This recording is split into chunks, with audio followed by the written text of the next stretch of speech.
Though the plan is not yet complete, the Council's Neighbourhood and Green Spaces officers shared this guidance with Development Management officers in May 2025, stating that it may prove useful for consideration of planning applications in this part of town. For the Gracelands Parkhome site, the guidance is clear. New development should reflect existing typology and roof lines and avoid overwhelming the small-scale character of the area to protect the outlook, privacy and amenity of residents in Gracelands Park. If approval is granted, I ask members to impose a condition requiring that all dwellings along the southern boundary facing Gracelands to be single-storey only, with eave heights not exceeding 4 metres and ridge heights not exceeding 6 metres. Secondly, the public footpath A58. This is not a lightly used route. It is used by more than 2,500 people each week, including significant numbers of school children. Any closure or diversion, even temporarily, would cause unacceptable disruption. If permission is granted, members must ensure that footpath A58 remains open and available at all times during construction, with the condition explicitly prohibiting any temporary closure or diversion. Third, riparian ownership and drainage maintenance. The watercourse along the eastern boundary carries a significant flow and has flooded properties and gardens in Rugby Close and Summers Way in the past. Residents already take the riparian responsibilities seriously, but they cannot accept uncertainty over future responsibility, particularly where a landscape buffer is proposed and multiple owners, potentially including a management company, may be involved. Before any development starts, responsibility must be clearly defined in writing. I therefore ask that the proposed condition for a surface water maintenance plan explicitly references riparian ownership and is submitted and approved by the local planning authority prior to commencement. Fourth, the access road and adoption. Local highway authorities confirm that this site does not benefit from adopted access and that the proposed road layout does not meet the requirements of the Leicestershire Highway Design Guide, meaning it would remain in private ownership. This is a red flag. A private street serving 38 dwellings has serious long-term implications, with residents ultimately bearing maintenance costs. If this development proceeds, members must ensure that residents are not left with an unadopted highway by default. I therefore request a condition requiring evidence prior to occupation of any dwelling that the principal access road and footways have been constructed to adoptable standards and are subject to a Section 38 agreement, with written confirmation of the local highway authority's intention to adopt. Finally, if any of these matters cannot be clearly secured today, if revised plans are needed or highway adoption cannot be confirmed, then I ask members to defer the decision rather than approve the scheme with fundamental uncertainties still outstanding. That would be a responsible course of action and one that protects both existing residents and future occupiers. Thank you. Thank you, Councillor Woodywis. Are there any questions for Councillor Woodywis? Councillor James? Yeah, Councillor Woodywis, you might be able to help me. I am concerned about this adoption matter that you've raised, that Councillor Page has also raised. Now, the development there, the Farndon Road development, you know better than me perhaps, but I think it's 10 years. Is it 10 years that development has been completed? No, and it's not adopted. The whole development is not adopted. I think it's almost 10 years. There's continual issues. Carry on. Sorry? Carry on. 14 years. Oh, 14. Oh, whoever it was, thank you very much. Okay, I'll quickly start again. 14 years that development has not been adopted. And now this development here is in the same sort of area. So, you know, we're talking about affordable homes. We're talking about people who probably don't want adoption deals and things like that. And I think we need this adoption business needs to be resolved for the present development, because this other development will link onto it, won't it? So that really does concern me, and I think we should understand why then that those houses have been built 14 years and not adopted. Well, I think sorry, I was waiting for the question there, Peter. I think most people on the committee know that the developer initiates the first step in adoption, and so it's really down to them. Okay, thank you. Anyone else got any questions? No, thank you, Councillor Woodywis. Mark's got some more comments for us. Thank you, Chair. Just regarding Councillor Woodywis's request for a condition to require single-storey dwellings on the southern boundary, This application, as I mentioned, is in full form. It's not an outline application. So the dwellings which are proposed on the plan are 2-storey, and that's what's for consideration this evening. It's not possible to put a condition on a full application saying that certain dwellings have to be 1-storey, because that's not what is before us this evening. In relation to the public right of way, as I said, it is common practice for public rights of way to be subject to a temporary diversion during construction. It would be remiss of me not to mention the issue of health and safety. There is going to be significant construction work on the line of that public right of way, and I couldn't hand on heart say that a condition requiring that to remain open during the course of construction would be legal. I'd struggle to say it's morally sound to require that to be open during the construction period. A temporary diversion is the most appropriate way of dealing with that issue.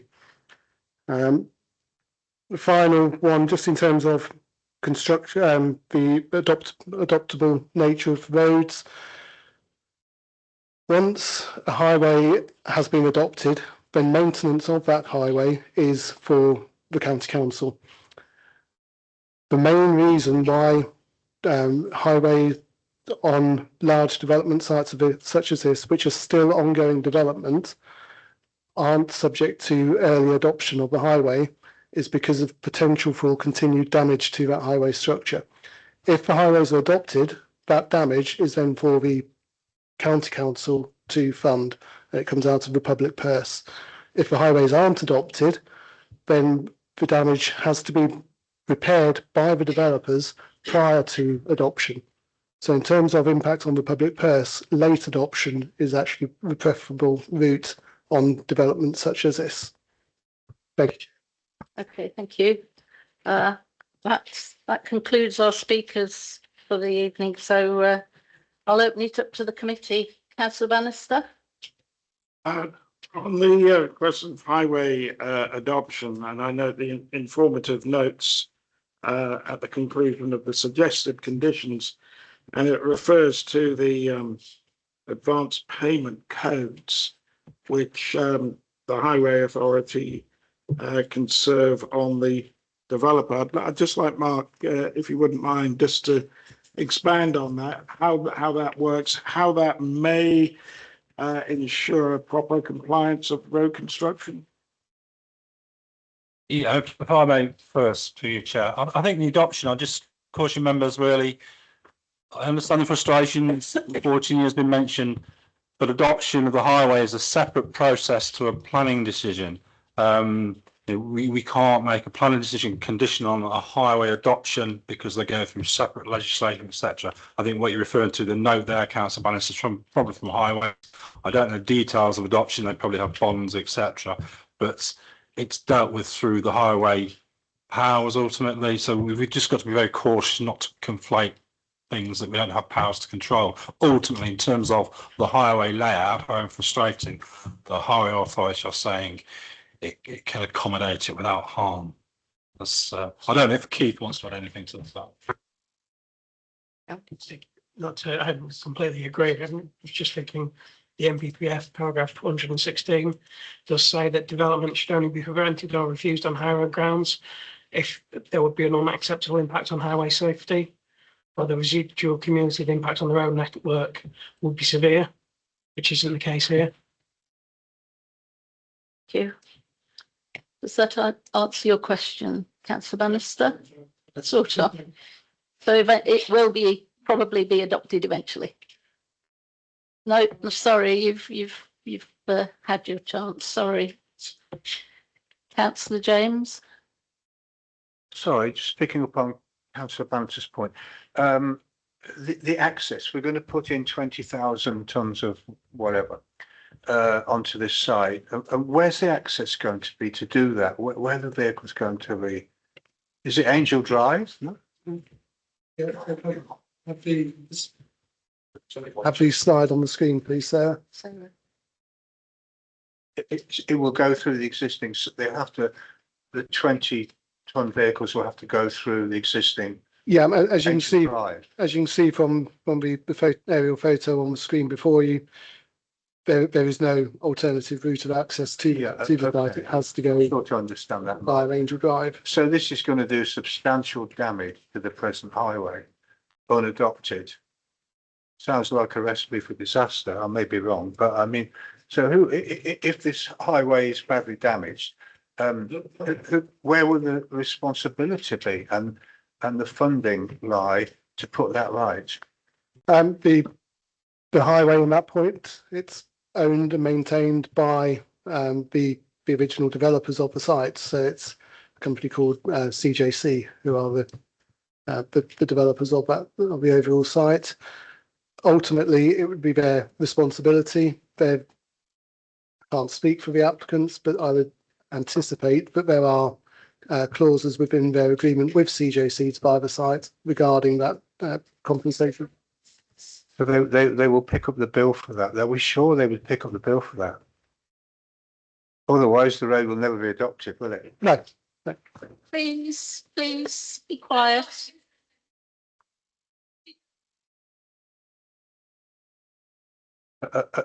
Okay, I understand the situation. I think we understand. Thank you, Chair. Anyone else?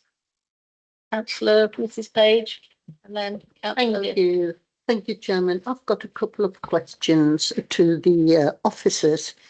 Now, could you confirm whether, and I understand, and being a county councillor as well, the obligation in relation to adopting a highway.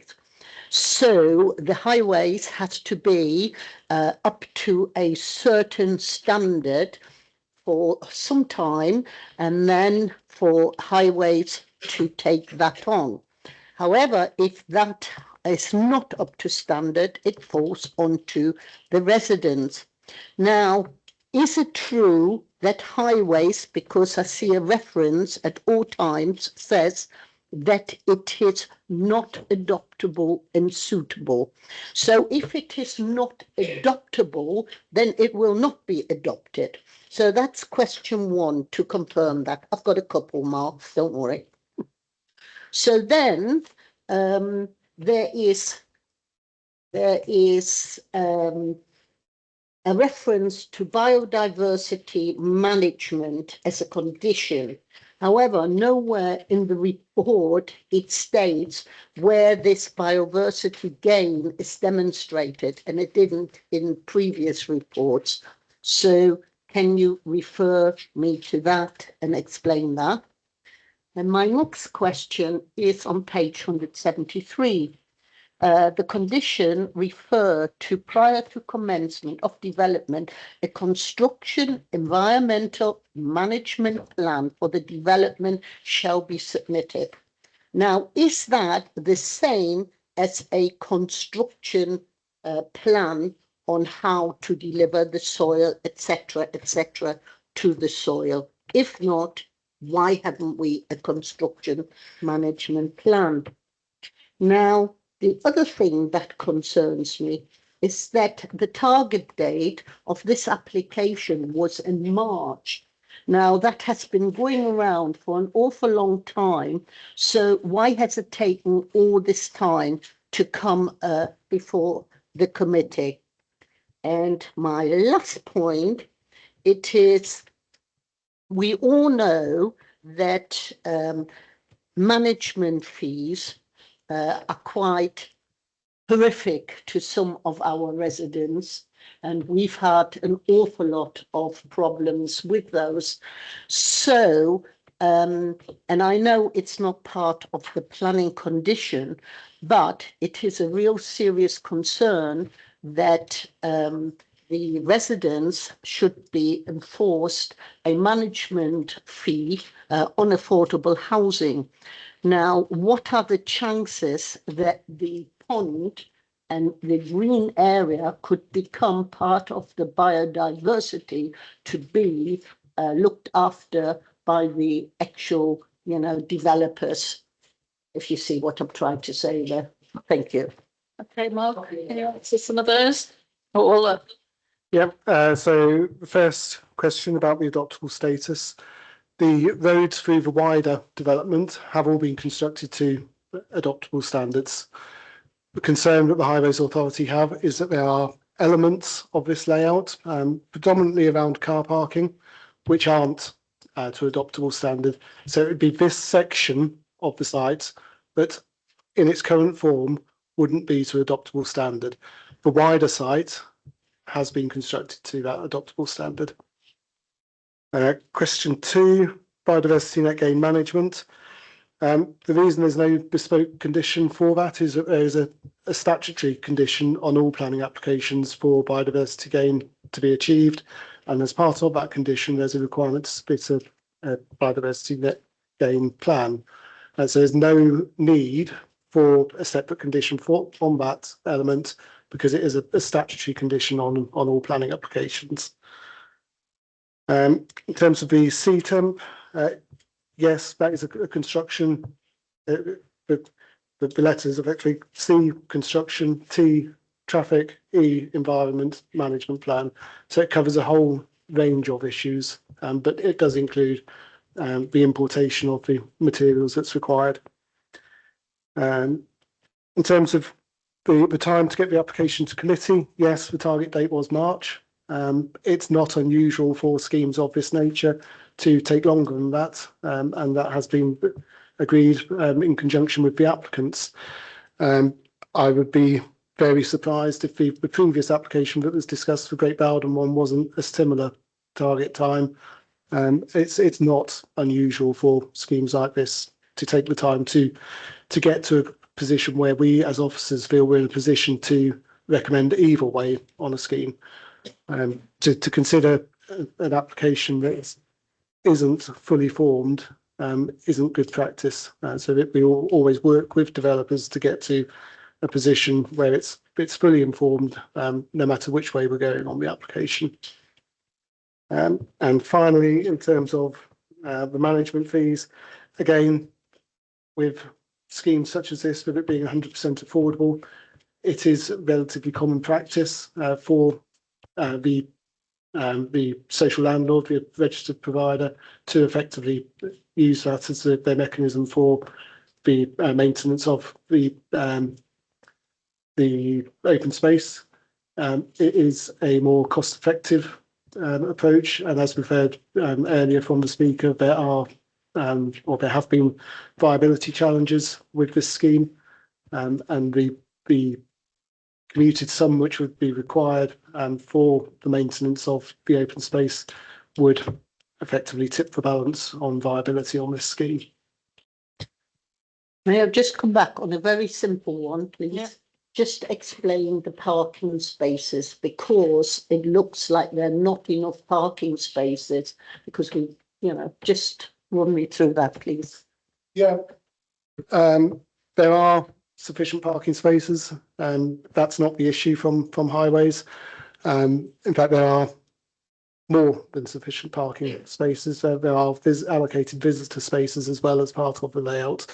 The issue is down to the size of some of the spaces aren't quite up to the standard required by highways, which is, I think, from off the top of my head, 6.5 metres by 2.8, 2.9 metres. So some of them are slightly below that requirement. But a parking space of that size is quite substantial and would cater for quite substantial size cars. But in terms of actual level of provision, it is sufficient. Thank you. Councillor Elliott? Yes, Councillor Page has answered one of my questions, but about the landscape management. Landscape management companies don't work, in my opinion. They're just costly, and I think other ways of doing things should be looked at. Also, another quick question. We've heard about parking on the road. Where's all these cars going when these lorries are going up and down the road with all this soil on? Just a question. It is a valid point, but it's not something that we can control through the planning process. Okay. Councillor James? Another question for Mark, just coming in a different direction. we're building on consolidated land here. And that can rate, and the, you know, affordable houses. And this is a matter of concern. Have we got details on the foundations for these houses? Are we going to have to build them on rafts to keep them stable? Do we have any details on that, Mark? Details of the construction of the houses is not a planning matter. It's dealt with by building regulations, completely separate legislation, and it's not something that we can be involved in. Thank you, Mark. David Atkinson wants to say something to us. Thank you, Chairman. David Atkinson, Director of Planning. Just to pick up on the point Councillor Elliott made about management companies, the council are actively looking at that as we speak. There's a review of management companies underway with a new strategy due to be considered by Cabinet very soon. That is not yet in place, hence the proposal before members tonight. But we are actively looking at management companies in the district. Thank you, Chairman. Thank you. Has anyone got any more comments? Can I just ask you, Mark, about the landscape treatment between Gracelands and the row of houses? Are you content that that is enough? As you can see, there is I can't get the mouse to work. There is a buffer indicated in this location here. If we go to the cross section, you can see that's effectively the area which is the buffer. So the combination of that buffer and the gardens, as set out in the report, does provide sufficient separation between the new properties and the existing Old Gracelands Park. Okay, thank you. Any further comments, anyone? No? Right, fine. No one's going to comment. Have I got a proposal from anyone, or shall I propose from the chair that we accept the planning officer's recommendation to approve? Can I have a seconder? Anyone second? Councillor Bannister? Yes, I think they should go to the vote, so I do second. Over to you, Sarah. So it's been proposed that the application be approved. So I'm going to ask each councillor in turn whether you are for the approval, against the approval, or whether you abstain. Councillor Bannister. For. Councillor Burrell. For. Councillor Elliott. For. Councillor Graves. For. Councillor James. Against. Councillor Mrs Page. Abstain. Councillor Scott. For. Councillor Wellband. Against. And Councillor Worrell. Against.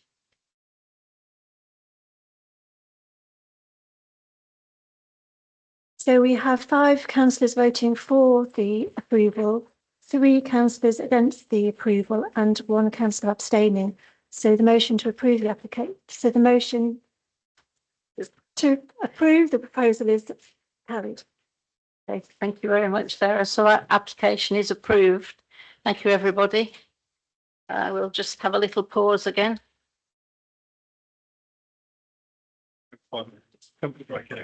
Okay, I think we'll have a comfort break for 5 minutes, everybody.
We seem to have everybody back, so we'll carry on to our next application, which is 25/01602/FUL. A proposal at 9 Hardwick Drive, Shankton. Change of use from a dwelling house to a residential institution. Page 185 of your report. Presenting officer is Nicola Parry. Thank you, Nicola. Thank you. Just before I start, just to notify members on the supplementary paper, there are some observations from the MP and also from Councillor King, who I know is going to be speaking. So if you just wanted to have a look at those as well. Okay, so the site forms part of an existing residential development of the east of Shankton Village and the B6047, as you can see on the site location plan in front of you. The application dwelling, which again you can see two pictures of the front and the rear of the dwelling here in this PowerPoint presentation, is located at the end of the cul-de-sac and comprises, as you can see, a recently built, large detached 2-storey 5-bedroom property with a detached double garage and driveway, which is set within a spacious plot with enclosed garden and paddock. A site visit took place yesterday, where members were able to access the exterior of the property and were able to view the relationship with neighbouring properties, notably number 8 and number 10 Hardwick Road. So this is the property here, number 9. You can see the elevations and you can see the proposed floor plans.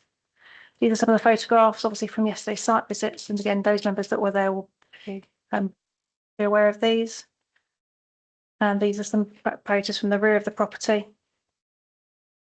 And again, looking down from the driveway. And again, this is the driveway again going out onto the main cul-de-sac. As mentioned, the application seeks a change of use from a dwelling house to a care home.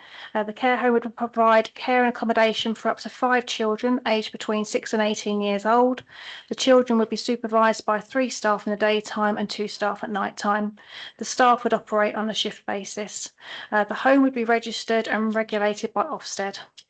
Officers have assessed the proposal against local plan policy H4, specialist accommodation, and taken into consideration the justification provided by the applicant, and on balance considered the principle of development to be acceptable for the reasons given in the report. Please see paragraph 6.1 to 6.9.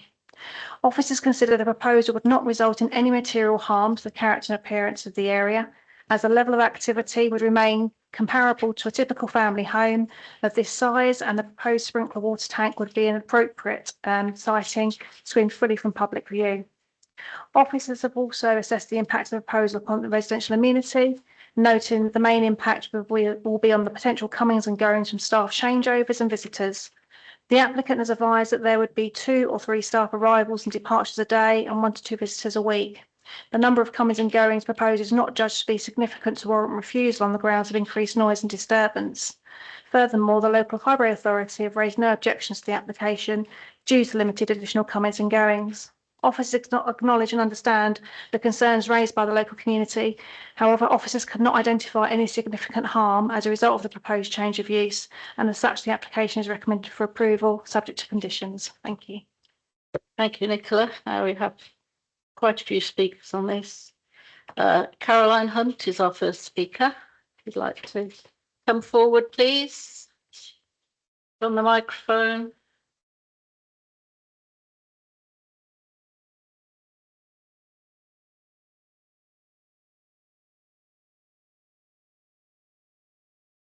If you'd like to switch on the microphone, you've got 3 minutes, and you'll be given a 30-second warning. Start whenever you're ready. Thank you. Good evening. My name is Caroline and I'm a mother of 2 grown-up boys. We were self-builders on Hardwick Drive, creating a family home in a quiet rural community. We are a residential development with a stable population. We know our neighbours, we look out for one another. We manage the open spaces and communal areas ourselves. We are a cohesive community, not a mix of residential and commercial operations. This community cohesion didn't happen by accident. It exists because we are all householders and stakeholders within the development. This is a commercial planning application, not a residential one. You have heard that the proposal used would be like a family home. If it were, no planning permission would be required, no inspectors would visit, no staff changeovers would occur, no social workers would visit, no health practitioners would attend, and there would be no paid professionals working shifts. This application is also pointing to multiple staff car journeys late at night, every night, 365 days of the year, at a time when this cul-de-sac is otherwise silent and pitch black. If this was an application for a residential property, Ofsted regulations would not apply.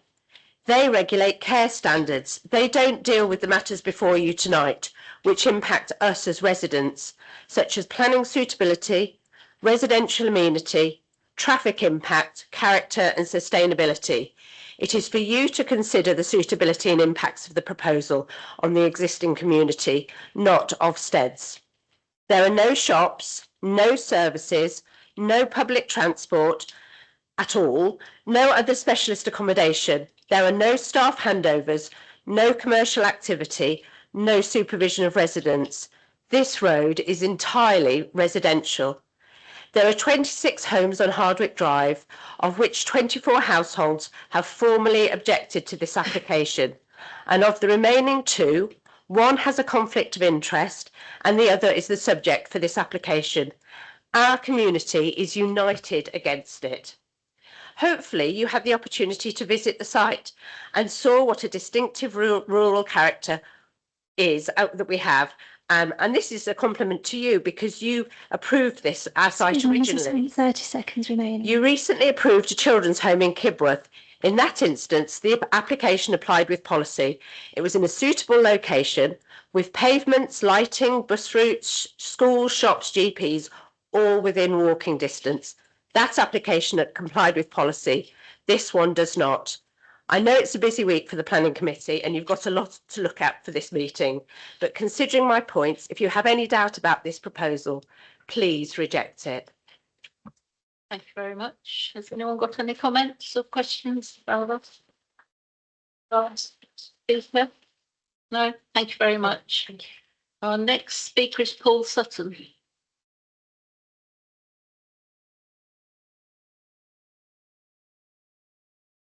Okay, Mr. Sutton, you've got 3 minutes as well. If you'd like to start when you're ready. Be given a 3-second warning. 30-second warning, sorry. Members of the committee, having lived all over the UK, my wife and I specifically chose this area to build our forever home. Like us, many of the early adopters here built their dream homes, the location chosen for its isolated countryside nature. Self-building and isolation creates a unique supportive culture. The demographic has twice the UK average of over 65s and less than half the average under 18s. In the 6 years of the Hardwicks, no one has moved on. No one wants to. Thus, those few children will grow up here, go to university, college, jobs, and move on. There would be children in this house in perpetuity. In addition, people work from home or are full-time homemakers, meaning a high level of daytime occupancy. This would not be like a family home, even one with 5 children and 3 adults. Based on the applicant's proposal, which is not binding, working patterns mean there would be a minimum of 110 weekly car movements, far more than a typical family home. The additional journeys required for safeguarding and family visits make it inconceivable they would add only 1 to 2 per week. Given the position at the end of the cul-de-sac, all this activity must directly pass all our homes. It was a condition of the original planning consent that the cattle grid at the entrance be retained, emphasising its rural nature. This obviously creates a significant noise with every vehicle passing. So, whilst the properties at the bottom of the road will be most affected by the obstruction and parking issues, those at the top will suffer significant additional noise. This intensity will be felt by everyone along the road, compounding the detrimental impact and making the proposal particularly unsuited to this location. I do not believe there is no other site across the county which could provide the same benefits in a more sustainable and policy compliant location. Indeed, the nearest EBD and SEMH school is Millgate, in excess of 20 miles and 1 hour round trip. Yet within 3 miles of that school, There are at least 5 properties available for controlled business which do meet policy. 4 of these will be passed en route. The officer's report relies on assumptions driven by the applicant to override policy H4, yet applies no enforceable Mr Sutton, we condition have 30 seconds remaining. on the issues of staffing, parking or security. No stopping the applicant completely changing the operating model. Should you opt to ignore your own policy, you must surely apply those conditions through a management plan that reflects their application. I urge you not to change our community completely and to reject this application. Thank you very much. Are there any questions? No, thank you very much. Our next speaker is Jason Rajput.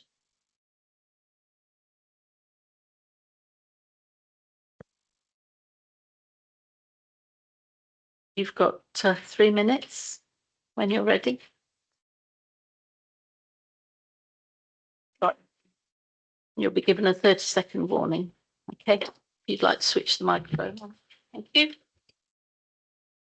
Chair members, I am speaking tonight as a resident to ask you to reject the current application and uphold the development plan you adopted with taxpayers funded.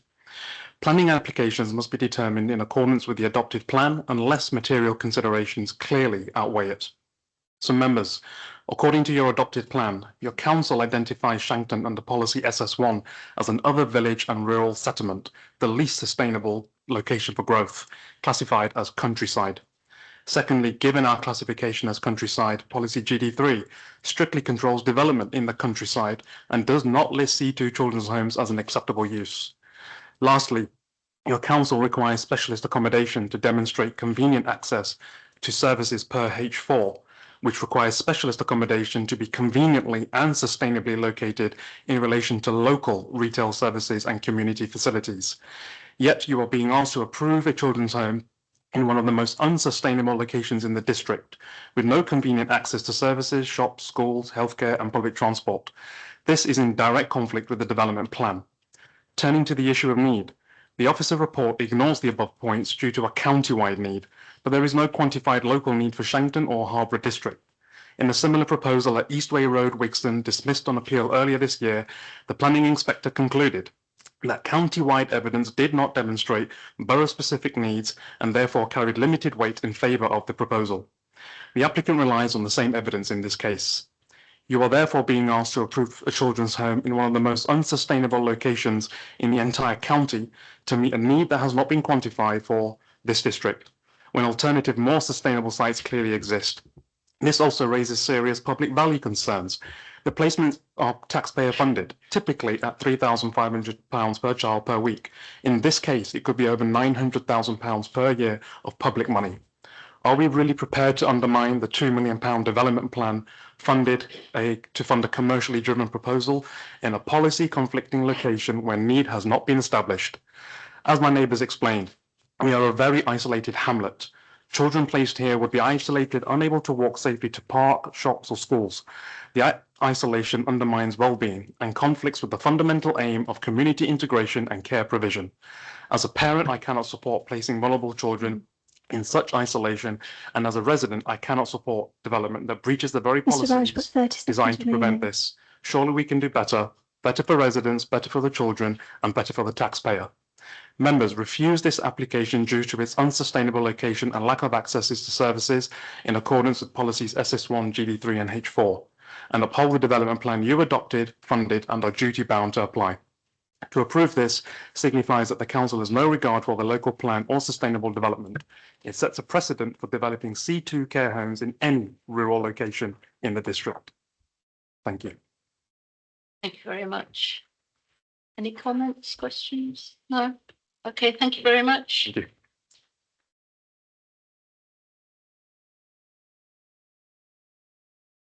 Our next speaker is Gavin Miller, who has 9 minutes. I'd like to start when you're ready and we'll give you a 30-second warning if necessary. Thank you. Chair, councillors, thank you for the opportunity to speak. Just before I start, just wanted to say thank you to the planning officer, which is Rebecca Smith. She's been absolute credit to the planning department. So my name is Gavin Miller. I'm a director of Forge Care. We're an approved children's residential care provider who work in partnership with Leicestershire County Council. I'd just like to begin with some brief national context.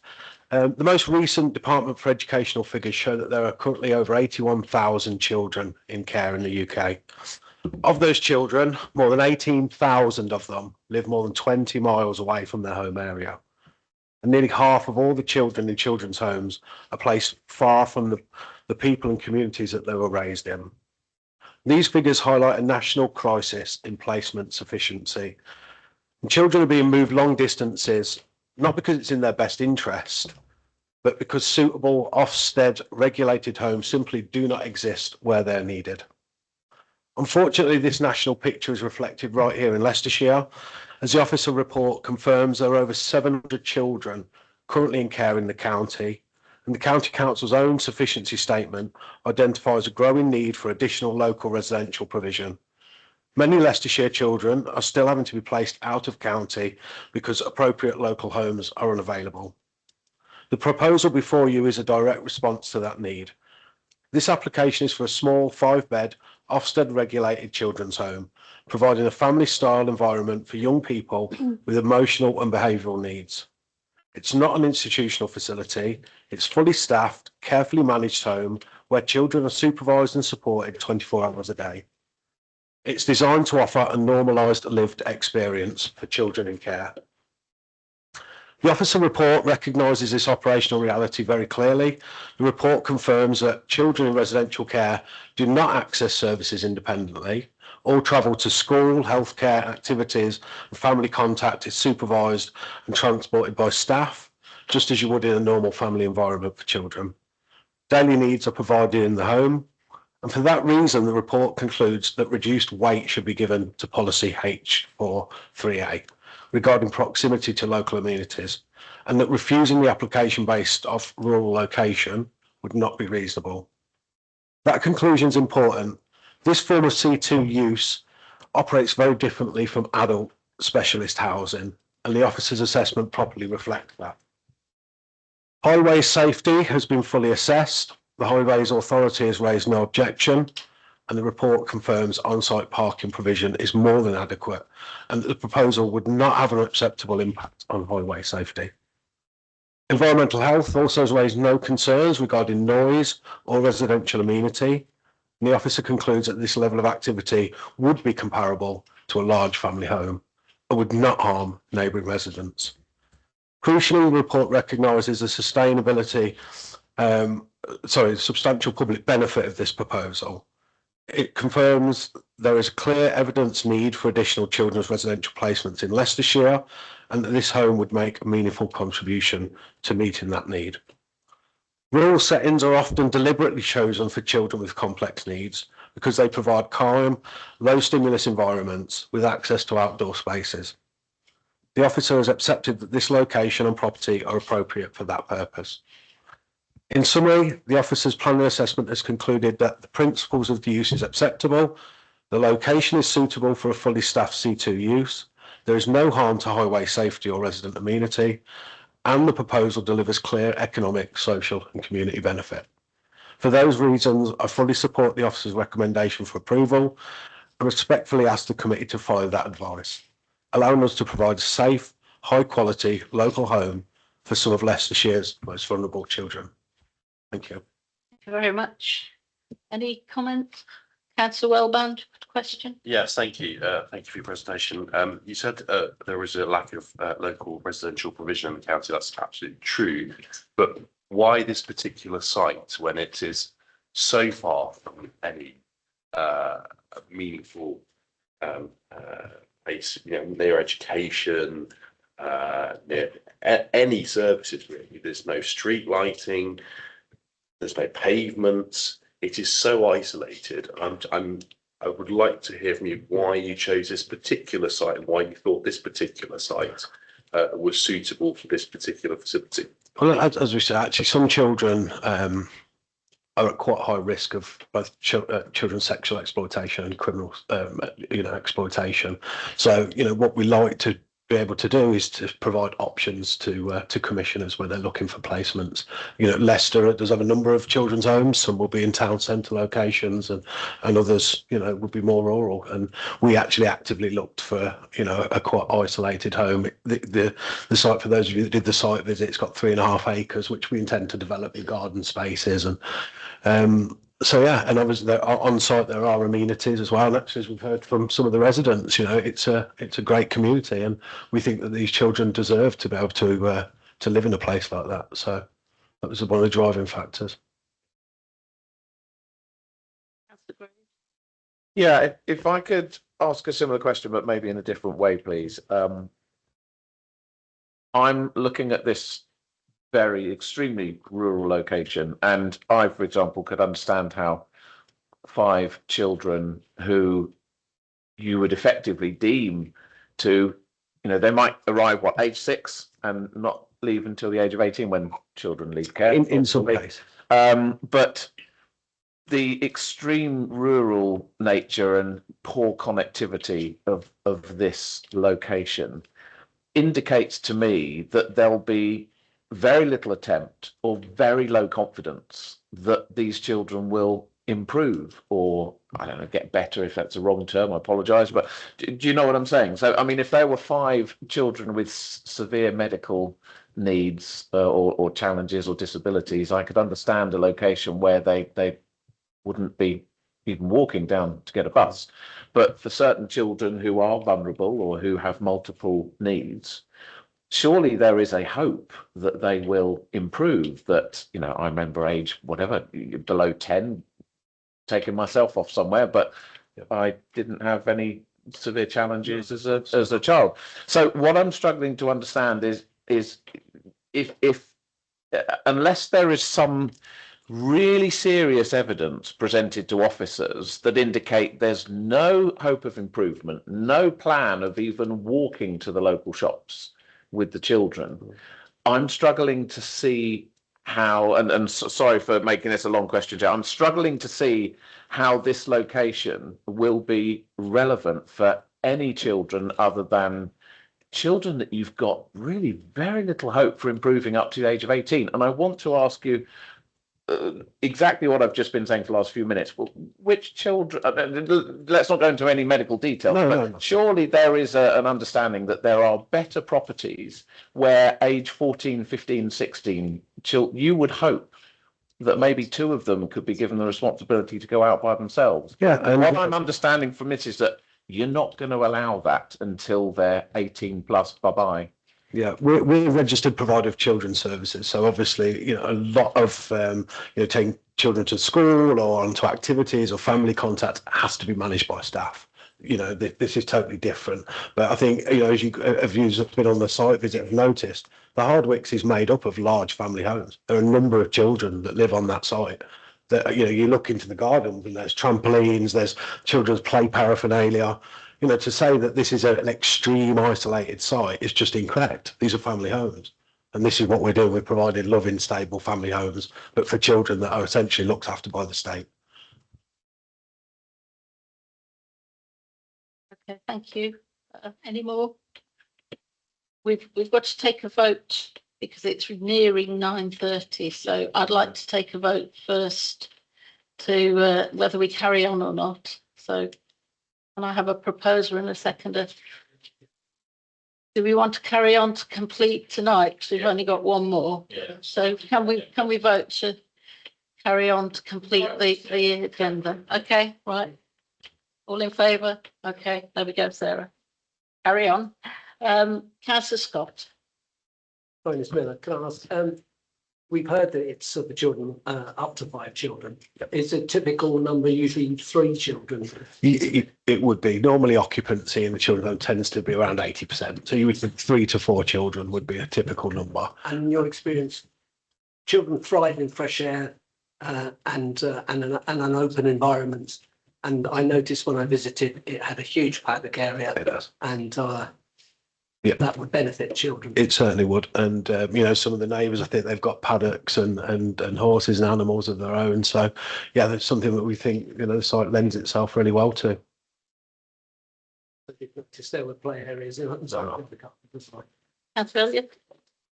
Yes, I'd like to ask a question. You say that, quite right, that the children will have to be taken off-site if they want to go anywhere, because there's nothing there. So there's a pavilion, a play area, a cricket pitch, and a whole public amenity. Please, let us carry on. So yeah, there are things there, and there's a public footpath that runs behind there. But you're saying that to go off-site, that will have to be most of the time. If the children want to go anywhere to the pictures or Sorry, I'm just struggling to hear you with the noise behind. Can you please be quiet and let us do our job? Sorry. Thank you. Go ahead. Sorry. For the children to go anywhere, they're going to have to be taken in the evening and that. So you've got one person driving out. Are you going to manage with one person left there? No, so staffing is based on risk, and usually, you know, if children are going, you would normally take children go on activities together, so just as you would with normal children. So, you know, you might be taking children bowling, you might drop one child off at a friend's to do, you know, just as you would with your own children. Okay. But yeah, all of that kind of contact is managed by staff. Councillor James first. Go on, Councillor James. I just wonder, apart from the care at the home, would there be any tutoring going on there? Would there be any one-to-one tutoring? So there's most of our children to attend mainstream. Mainstream. Yeah. Okay. 90%. And do they do? Sorry, they do that by do that taxis or? No, usually staff will take them. Buses or? Yeah, staff take them. So that's what the staff cars that we provide are for. Okay, thank you. Thank you, Chair. That's Graves. Much quicker question this time. Obviously, I've only got my Scout safeguarding training to go on, but you know, it's a case of you don't allow one child alone with one carer. I take it normally it's, you mentioned two. Normally it's two and two adults. I mean, So sometimes it depends. Again, it's all on assessed risk. And right. Okay. So maybe it's a bit different in the care sector. Okay. I just want to ask you again. You know, many parents are carting children around every night for something or other, and there's birthday parties, etc. But with only 3 staff, to take one staff member, possibly 2, if there's a child with complex needs, and you actually assess, no, you need 2 adults. You can't do that. And the concern I've got is this is quite a long way from anywhere. It's not as if it's 5 minutes from every club going. How will you cope with children who maybe want to go somewhere every day? That's just part of operating a children's home. You know, we will have the correct staffing ratio based on, you know, if a child needs additional 1-to-1 or 2-to-1, those staff members are provided. I think we've had enough questions now for that. We've still got to hear from 2 more speakers. So thank you very much for your comments. So our next speaker is Rosalind Folwell. Are you from the parish meeting rather than the parish council? Yes. So you've got 3 minutes. You'll be given a 30-second warning when you get there. Carry on as you wish. Good evening, everyone. My name is Rosalind Folwell. I am Chair of East Langton Parish Council, and I'm here to represent Mr. Tony Beachy, Chair of Shankton Parish Meeting, who is unfortunately unable to be here tonight. Members of the committee, Shankton Parish Meeting objects to the application before you and maintain the location can offer none of the basic facilities necessary to support care in the community and to secure the long-term well-being of vulnerable children. Our concerns relate to the inappropriate location and conflict with the local plan policy H4.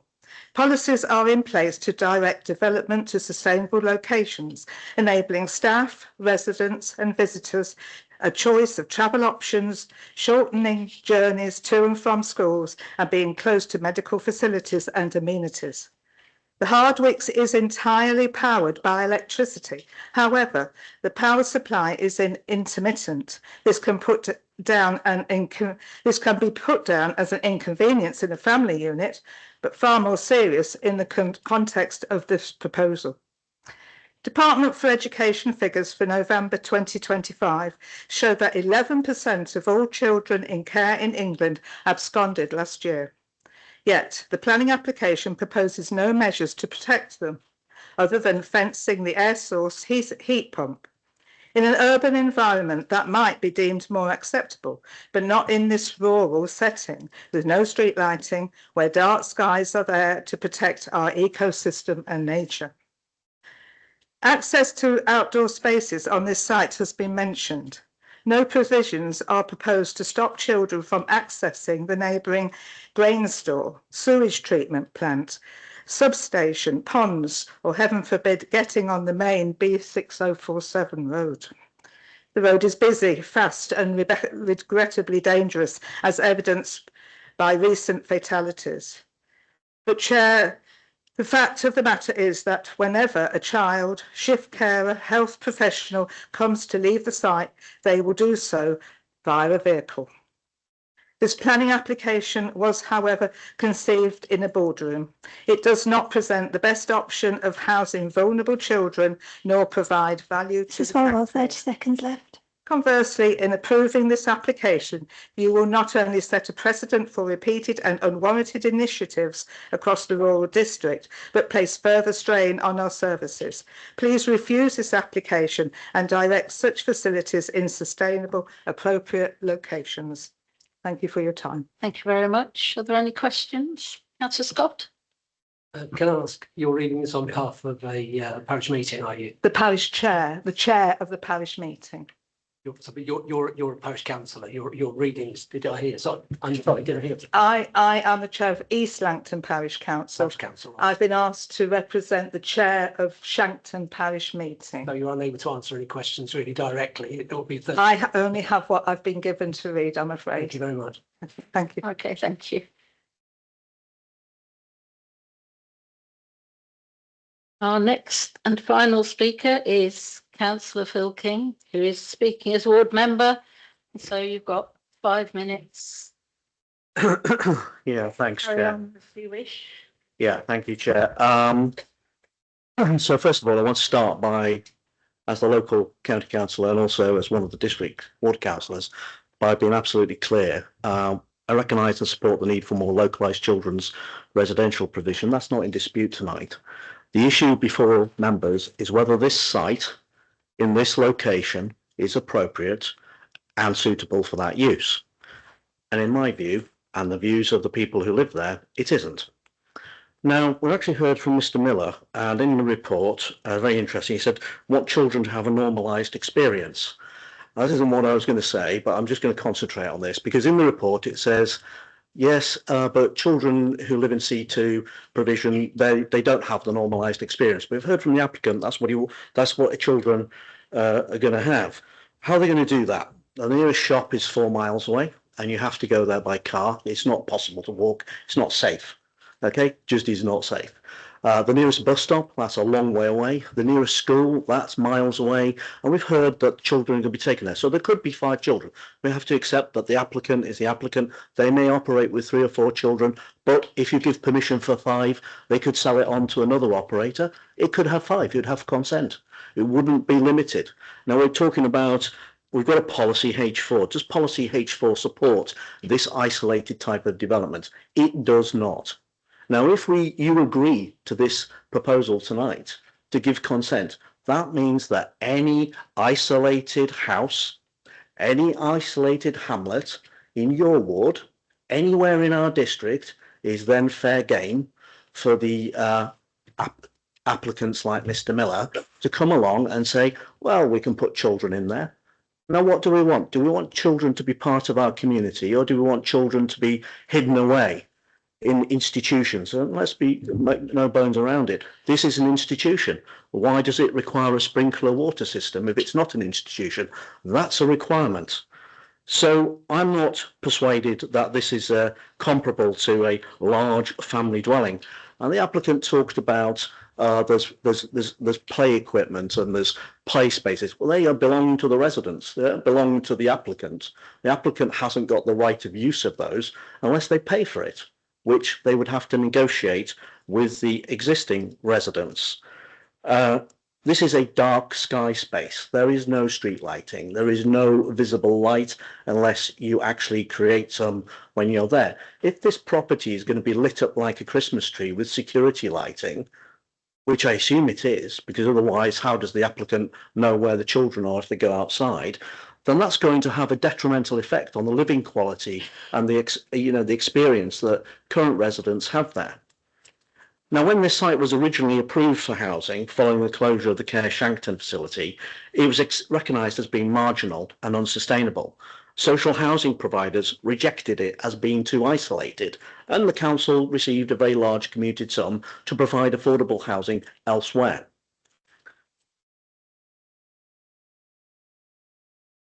Talk about highways. The Highways Authority, all it's looked at as the access, the immediate access from the B6047. The rest of the site is a private road.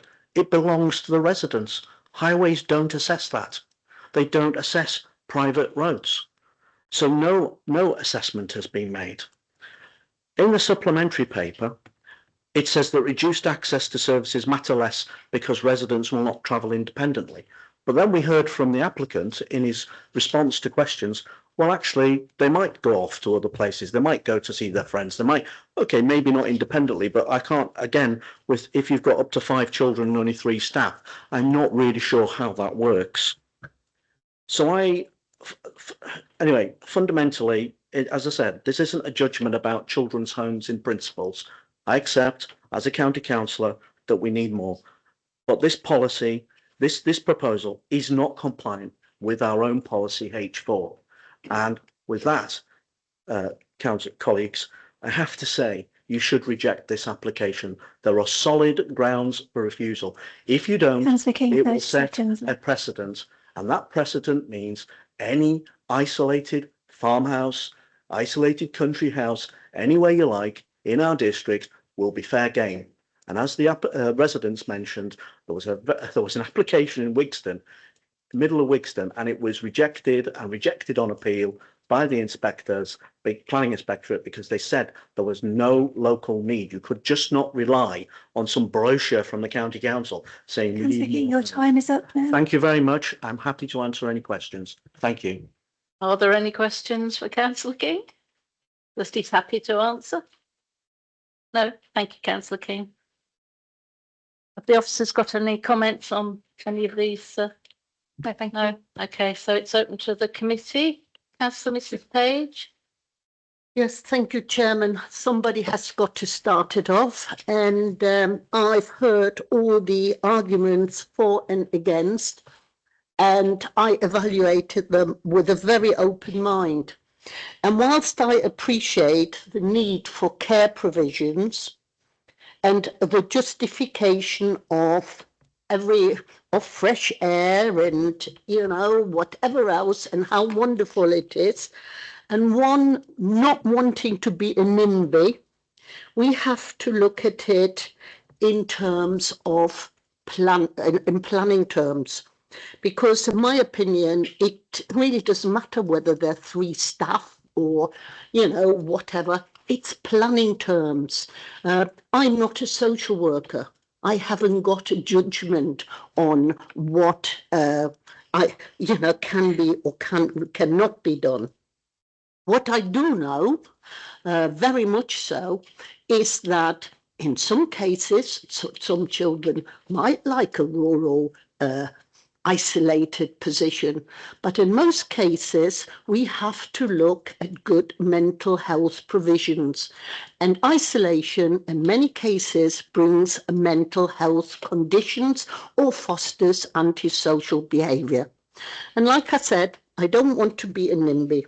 I just want to look at it on pure planning grounds. And I've heard it now so many times, but I repeat, this is an isolated position with no light, with no parking, no walking facility, no cycling routes for those children. all of the things they might need for mental stability.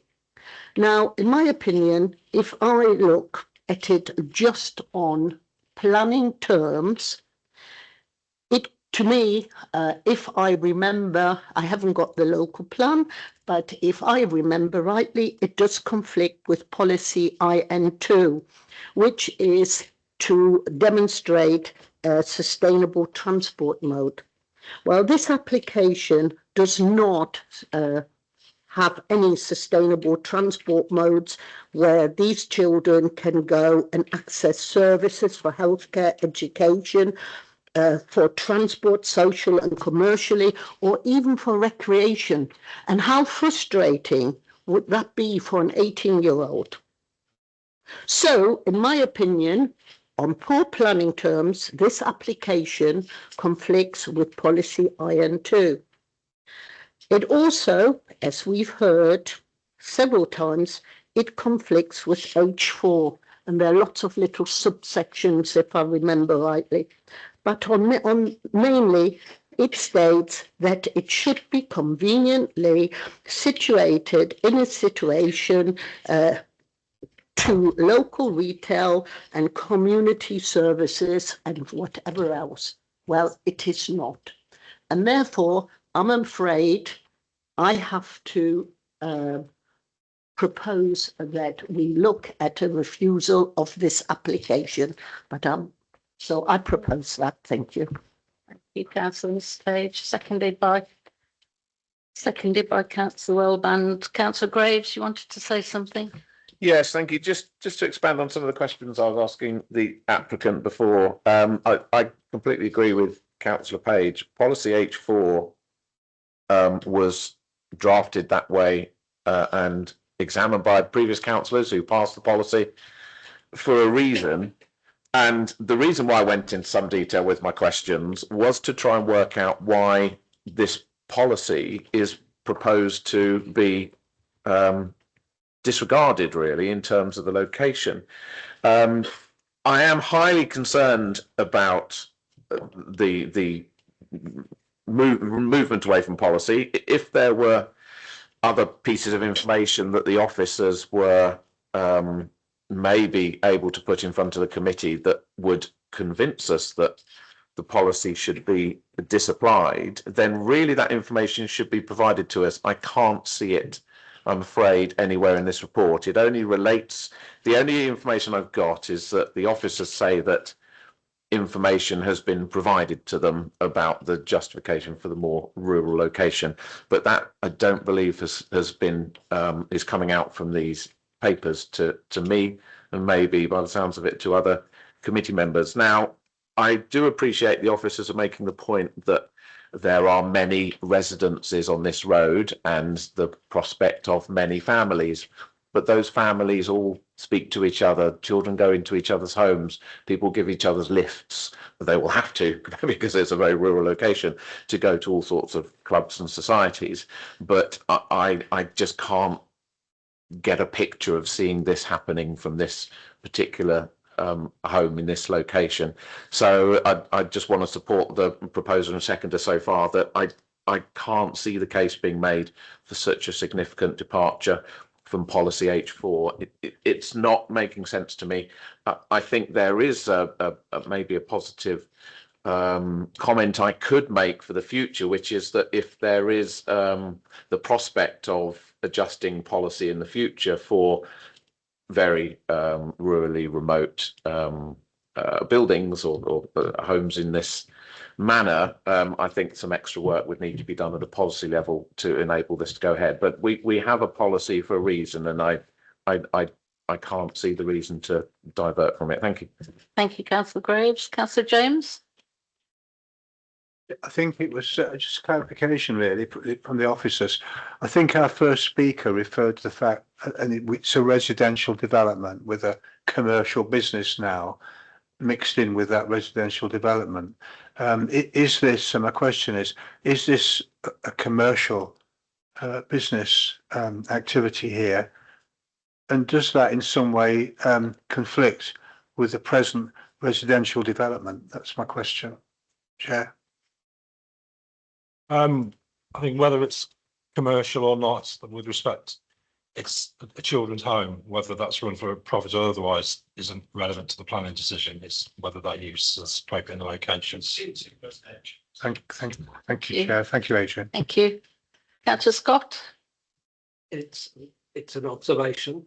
It's not our fault. It has to be a commercial undertaking. This is the way children's care has gone over the previous years, and children have to be looked after. And companies like Forge are doing this. So it's not a consideration for us to worry about whether it's a commercial undertaking. It's not a particular commercial undertaking. It's a children's institution.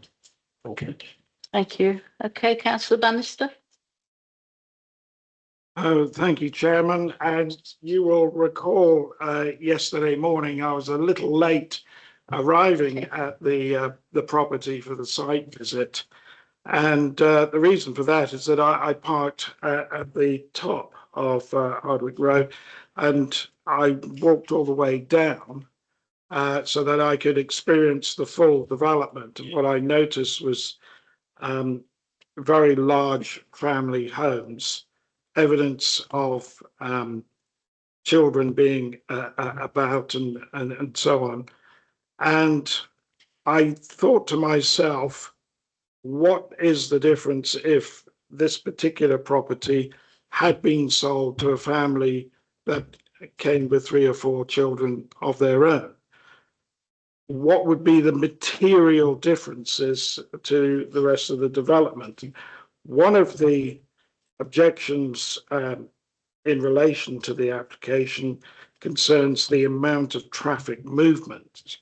And I've read the report. I see what they say about the additional traffic movements. But if there was a family home there instead of a children's home, there'd still be traffic movements. I would imagine there would be a modest amount more because of the need for social workers and maybe health workers to come and visit, but I don't think that it would be onerous. I do take into account the fact that a number of vulnerable children in this county, which are placed into care, are placed in care situations many miles away from the county. And it costs the county, and therefore the council taxpayer, an eye-watering amount of money in order to fund such placements. To have a placement within the county that's localized, I think, should be supported, particularly if, where there is a range of options, there is the opportunity to place children in a site, in a home, where they would actually have therapeutic benefit. Now, I accept that there may be some very vulnerable children that would not benefit to being placed on that site. But I would also imagine that there would be very vulnerable children that would benefit, that would be finding the therapeutic value to that. And I think we should have regard to that, and that the property offers an option so that when placements are being made, there may be those vulnerable children that will do better in urban situations. But if the county council only has urban situations to place children in, and some would benefit from rural locations, I think we're doing a disservice by not being able to provide that option to the county council. I think we should think very carefully about this. In my view, it is a safe and high quality home for the children to live in.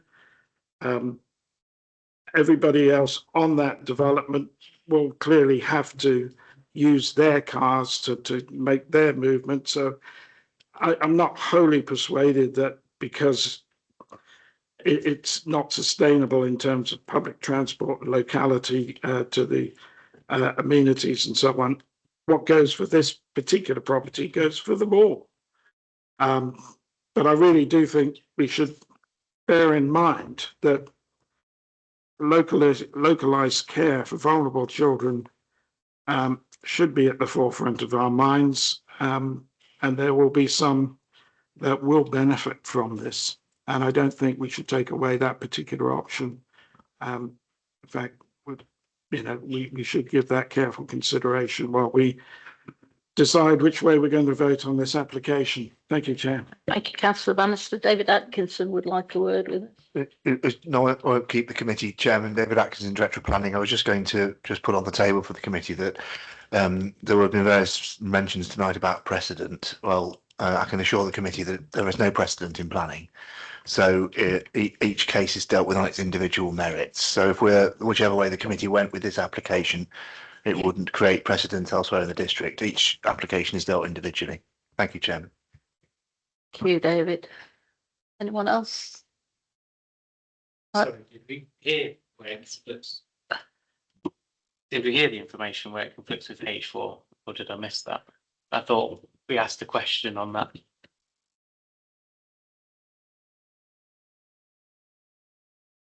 From the officer's point of view, it complies with the policy, but picking up particularly Councillor Page got into quite some nuance of some of the policy, and yeah, I think the view of some would be it doesn't comply with H43A, which specifically mentions access to retail and community services.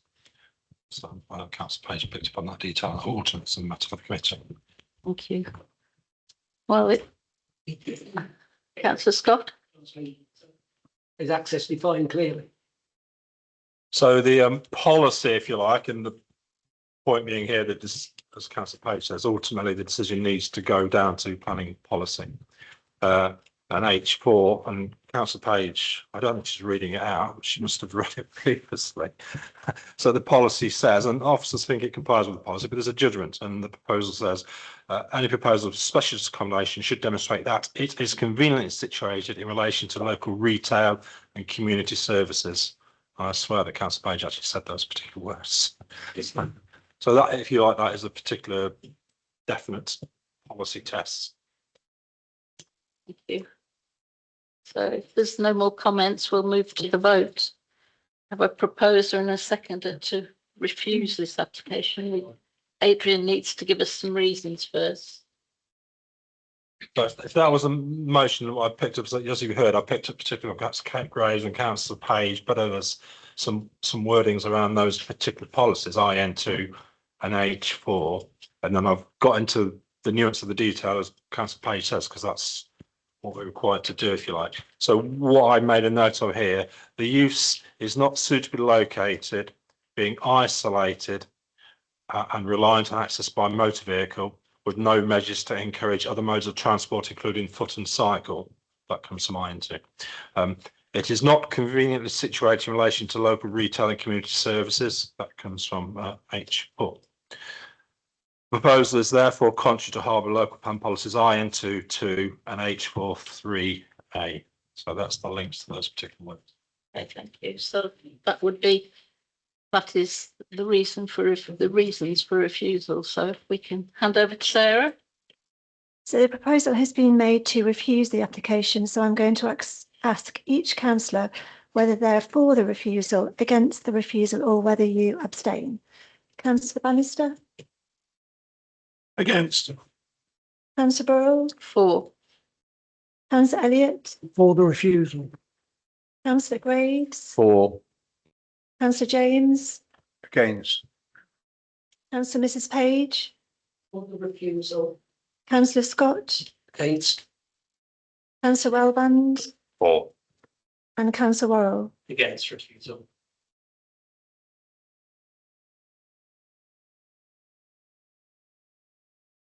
So the motion to, so in terms of numbers, for the refusal, we have 5 councillors. Against the refusal, we have 4 councillors. Therefore, the motion to refuse the application is carried.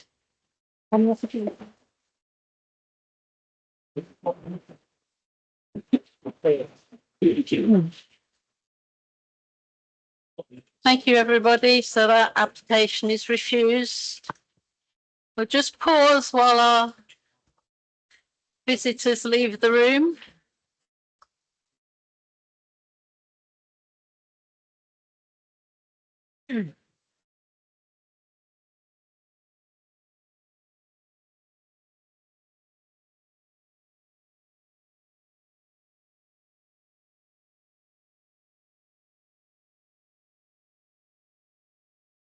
Really doesn't. No, it's not. That's my mistake. Hold on a minute. He's not following the very step he's on.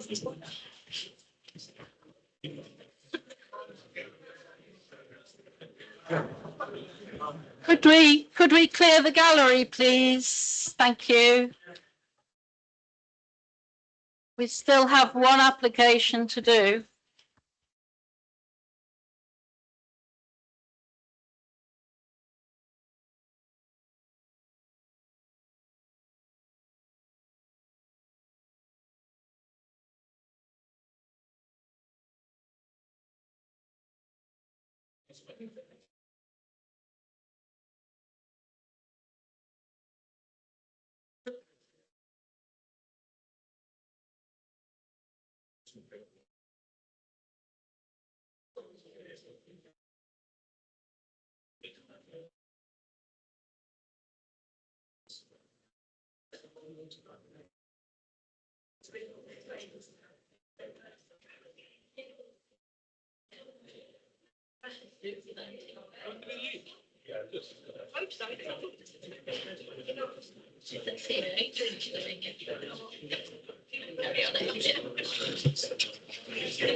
Chairman, while I'm Chairman, Chairman, can in future maybe somebody look at the microphone, because sometimes it gets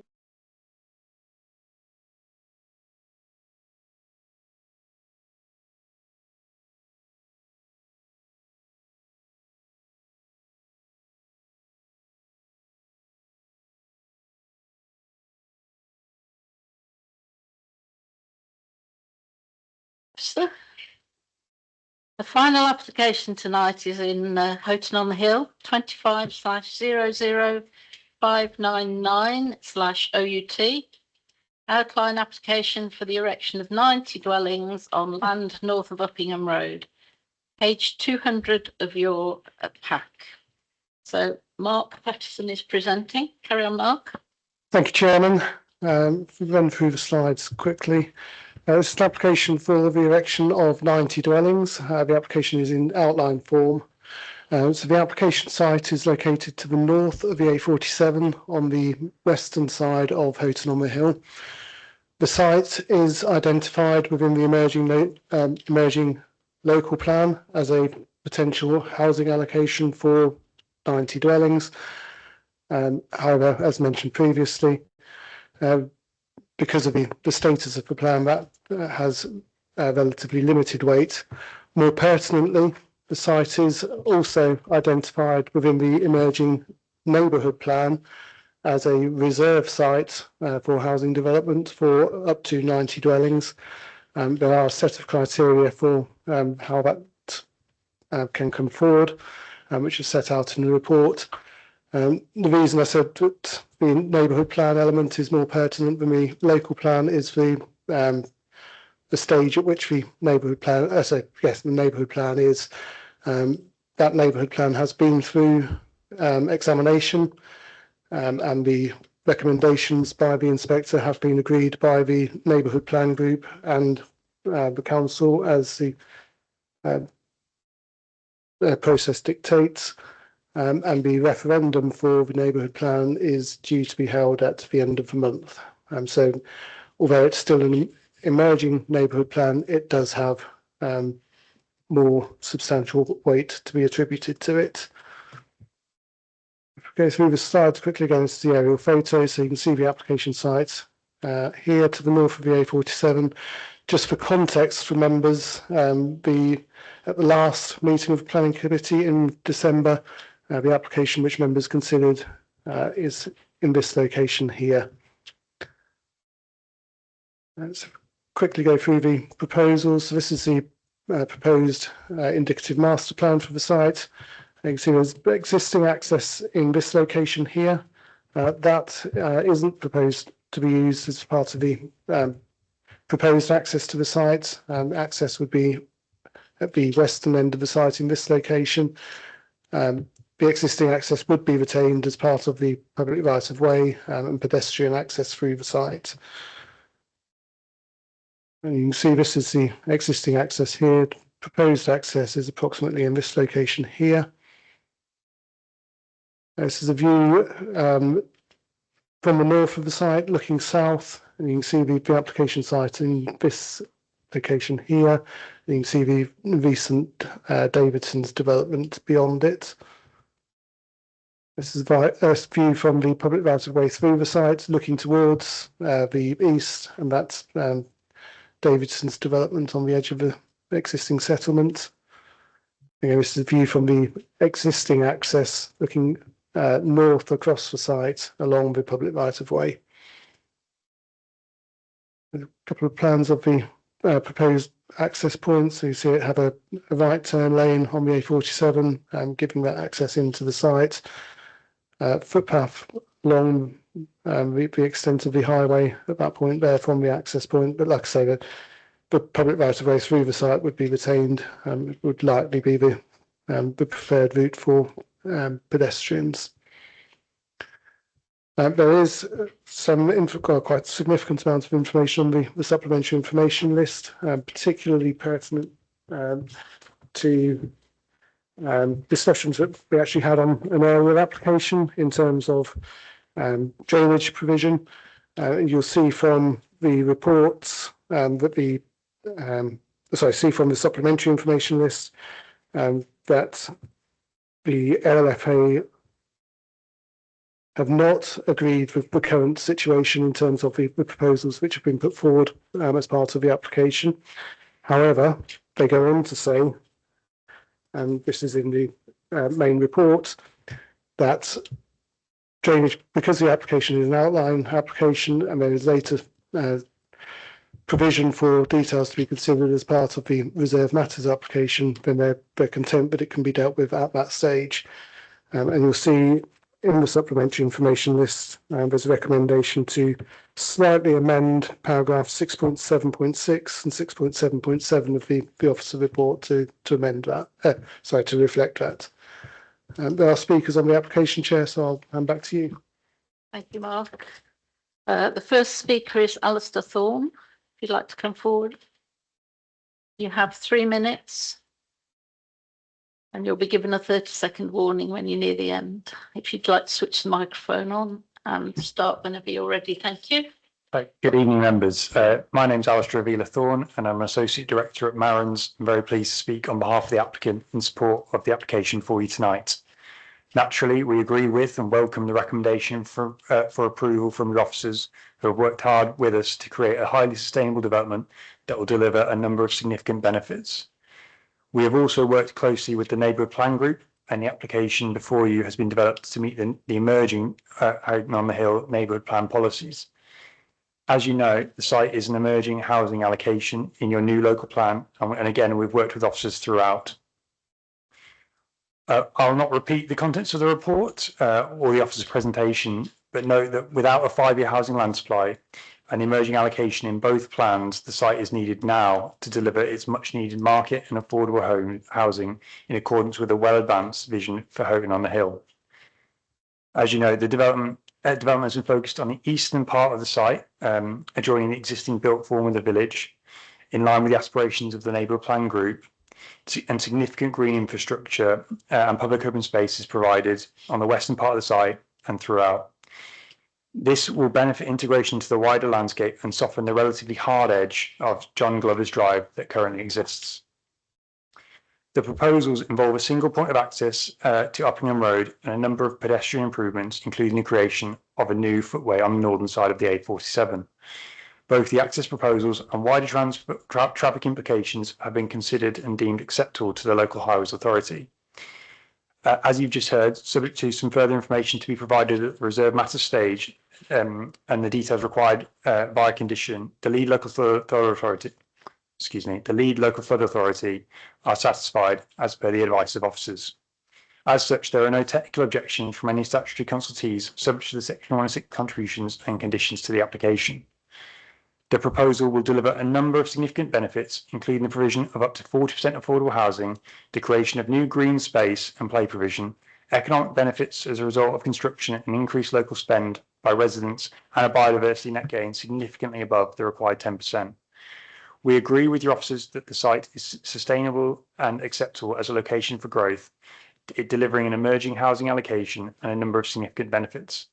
I therefore respectfully request members support the officer's recommendation Mr. Thorne, 30 seconds left.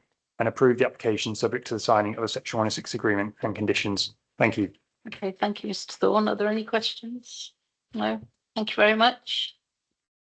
Our next speaker is Ian Hill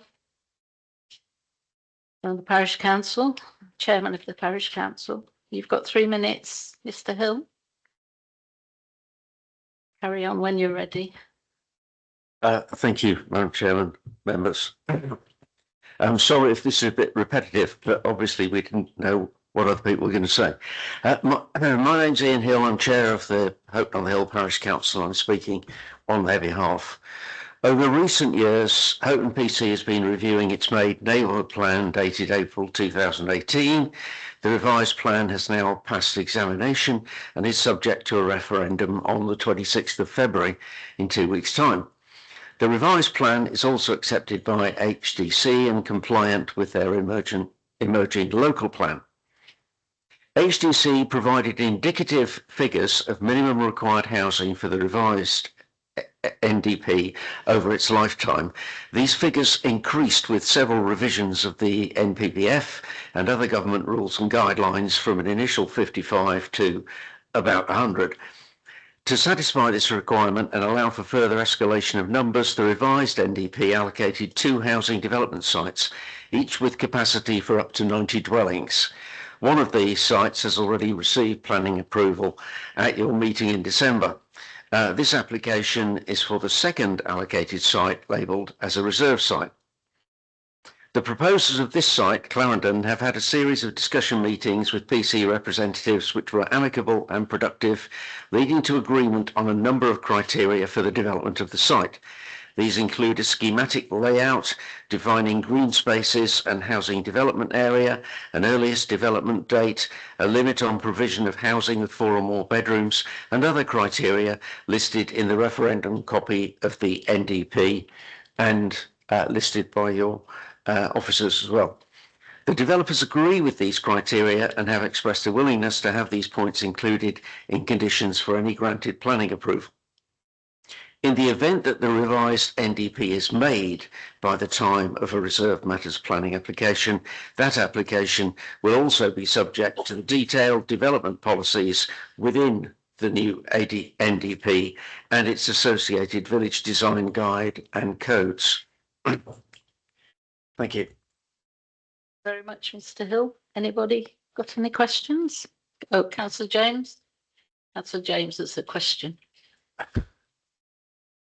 Put me off. Ian, in terms of the open spaces on this development, we seem to have quite a lot of open space. Do you think the parish council would be minded to take that on if the development is approved and completed? Very good question. I think yes, but that will has to be financially within the ability of the parish council to take that on. Thank you, Ian. Thank you, Chair. Okay, thank you. Thank you, Mr. Hill. Final speaker tonight is Councillor Simon Galton, ward member. You've got 5 minutes, Simon. You know the drill. Thank you, Madam Chairman. You're probably glad I'm the last speaker after such a busy evening. So thank you. So, as has been adequately said without going over it, very much support the neighbourhood plan, the emerging neighbourhood plan. And this site has been brought forward in that. Yes, it is a reserve site, but as we've heard, we don't have a 5-year supply. We need to bring forward development in accordance with the neighbourhood plan and the emerging plan where we can. So absolutely, and I very much welcome the amount of green space that is on the site, substantial amount of green space. But I did want to highlight this issue of the drainage because it has been brought to my attention, and in fact the quite late recent letter from the Lead Flood Authority was only a week or so ago. Yes, whilst they're saying it can be dealt with by conditions, I am concerned that it's not resolved, and there is one of the maps in there shows the government flood plan, and it does show that the area shows that the area to the south of the site is at risk of flooding. And I'm always keen to try wherever possible to get these issues sorted out and resolved before we actually give planning permission. And so what the LFA are saying is that unusually it's proposed to have a catchment transfer process, and this will result in a significant increase in the volume of water being transferred from one catchment to another. Further mitigation is required, and it may involve using a ditch as an outfall under the A47, but this isn't confirmed. If it does do that, it would need to involve the Highway Authority because it would be passing under a highway, and there's just a lot of unanswered questions and that aren't resolved. And I was going to take issue with paragraph 676 and 677, but Mark has already said that he's acknowledged that point. So absolutely welcome that. So really, I just wanted to highlight that the drainage is not resolved. The area is known to flood. There has been flooding on the adjacent development that was mentioned, the Davidson's development, that I've been involved in complaints about that. So just want to do everything we possibly can to try and get this sorted out. It's subject to a 106. That will take months. So I'm just wondering if there is another way to try and get this sorted out now. Perhaps it's delegated to the officers, but to seek this further information in consultation with yourself, Chair, to actually, because I don't think it's going to delay it for the reasons identified in the plan, that we ask the applicants to work with the Leith Flood Authority to resolve this issue before we actually issue a consent. That's all we're really asking. Thank you very much, Chair. Thank you, Simon. Any questions? Councillor Page? Yes, Councillor Galton. So can you, as note to the applicant, I suppose that would be one way we could deal with that if the officers, but can you sort of narrow it down what you're actually asking for? So I get it clear in my mind. So the lead local authority, through the chair, has issued quite a late additional statement response, delegated response from the director, and that is basically saying that notwithstanding what's been provided, they're going to have to come up with a new drainage strategy which addresses the problems that are identified by the LLFA. And it's all about moving the catchment area and the different water courses and maybe using this pipe under the A47 to discharge the water. It's all a bit unclear. It lacks some detail, but the critical issue is that the Flood Authority is saying that, you know, they're questioning why they're proposing to do it this way. They think there may be another way of doing it, and they would like to see a new strategy brought forward for the site. That's it in summary. Thank you, Councillor Galton. Can officers answer that for us? Just going to ask Adrian or Mark to comment. It is a complicated situation. As part of the original submissions, the indicated outfall for surface water drainage was into a highway culvert on the A47. The LFA were content with that and provide their second set of comments, so the ones that predated the ones which came in last week, agreed that and that they were happy with that. The issue was that the Highway Authority, they didn't object to that, but they didn't overtly agree to it. So as a result of that, the applicants amended the scheme to effectively pump the surface water to a stream to the north of the site. So there is a scheme which can be provided, and that's the outfall to the south into the A47. The additional information that's required is set out in the supplementary information list. And there's 3 bullet points there which set out that additional information. The applicants have provided that information today. Obviously, it's very late. We haven't done anything with it because we haven't had the time to do that. The reason it's late is because the LLFA comments came on the, I think it was the 28th of January they received, so it was very late provision of that information from the LLFA. What Adrian has to say, but I have no issue with it. Wouldn't be a note to applicant because we're not issuing the decision yet, but it would be an amendment to the resolution. So you could resolve to approve the application subject to completion of 106 and subject to this issue being over. And we'd have to come up with some wording, but for this issue to be resolved with the LLFA. So can I just come back, if I may, please, through you, Chairman? So what you're saying, if this committee is minded to approve, we can approve with a note to the applicant stating just that. It would be an amendment to the resolution, so it wouldn't be a note to applicant because they go on the decision notice, which wouldn't be issued until we've done the section 106 agreement. Adrian will tell us the form of words. We could have the resolution would be to grant approval subject to the 106 and subject to the drainage issue being resolved to the satisfaction of HDC in conjunction with the LLFA and for the chair of planning committee to actually agree that. Is that complicating matters, or because I'm all about flood alleviation, especially when you're talking surface water runoff of that many houses. So, So I think what we could do here, so page 200 has got the recommendation and it's subject to a couple of things. Conditions is subject to completion of satisfactory section 6. And you could also add, and subject to the resolution of the current lead local flood authority observations delegated to the head of service development management. So I think in practice what will happen here is it's all in hand.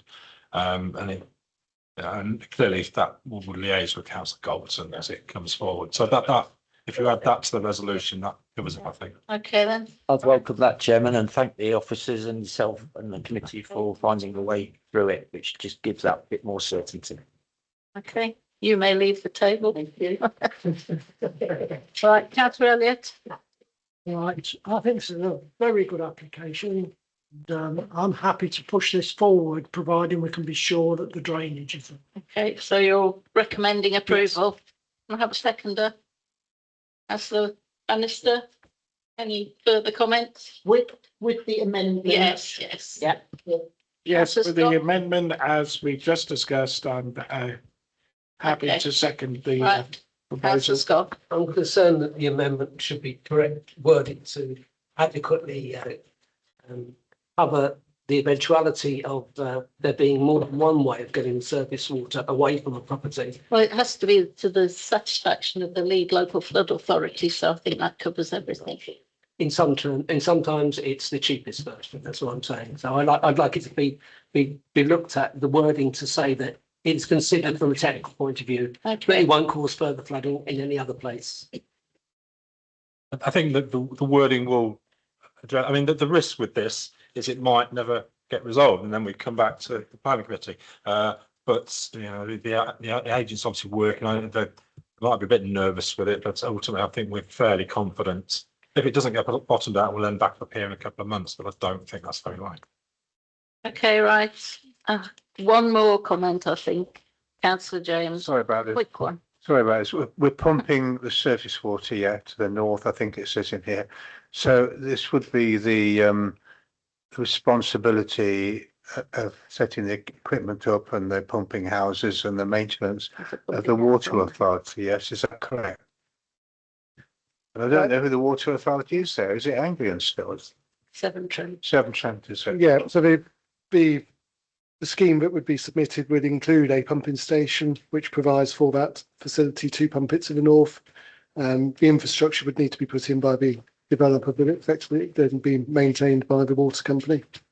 So the cost of maintenance will be with the water company? Yep. Yeah, I do think this is very important because there's going to come a day when we probably won't have a lot to authority to say about the housing being built everywhere because it'd be delegated probably at some time in the future. But I think these infrastructure matters are so important, and we may have to change our focus a bit at some stage to deal with these sort of things. Yeah. So it's good if the conditions are there. That will be good. Thank you. Okay, so we'll go to the vote now. Sarah? So a proposal has been made to approve the application. I'm going to ask each councillor whether you are for the approval, against the approval, or abstain. Councillor Bannister? For. Councillor Burrell? For. Councillor Elliott? For. Councillor Graves? For. Councillor James? For. Councillor Mrs Page? For. Councillor Scott? For. Councillor Wellband? Councillor Worrell? The outcome is unanimous and therefore the application has been approved. Okay, thank you, everybody. That application is approved. That's our final application. So I'll close the meeting at 10:16. Thanks, everybody. Well done. I'll see you on Thursday. Apart from you, Neil.